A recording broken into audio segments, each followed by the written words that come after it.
তো গাইজ আমার পুজো দেওয়া হয়ে গেল। নিচে করে একটু থালাটা বদ্ধ, আর এই যে দেখো এদের থালা রেডি। এরা এখন যাচ্ছে পুজো দিতে। গাইজ আমি জাস্ট এখনই পুজো দিয়ে এলাম, ঠিক আছে? এসে পরে আসলে আমার পুজোটা ভালো করে দিতে পারলাম না। আমি ভাবলাম যে সারা রাত উপোস করে পুরো সারা রাত নাম জপ করব, কত কিছু ভাবলাম, ঠিক আছে? তাই মাকে বললাম, ভাইকে বললাম পুরি বানাবি, নিরামিষ খাবো, ভাত মাত কিচ্ছু খাবো না।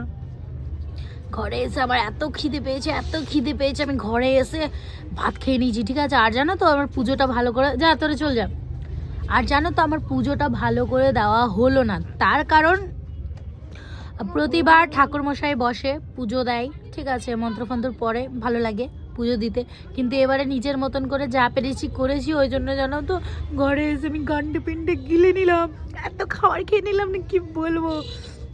হলোই না। আগে ভাবলাম যে না, যাই হোক, আগে খাবার, কি বলছি, যাই হোক, এরকম কারা কারা করলে আজকে আমার মতো, জানি আমি আমার মতন যারা হবে তারাই করবে, আর ম্যাক্সিমাম মেয়েরা করবেই না, আমি বলে করেছি।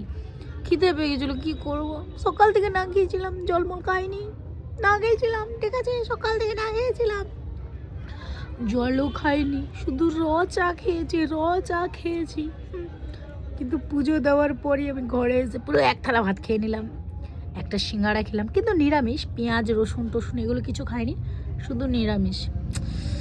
কি শান্তি, পুরো পেট ভর্তি।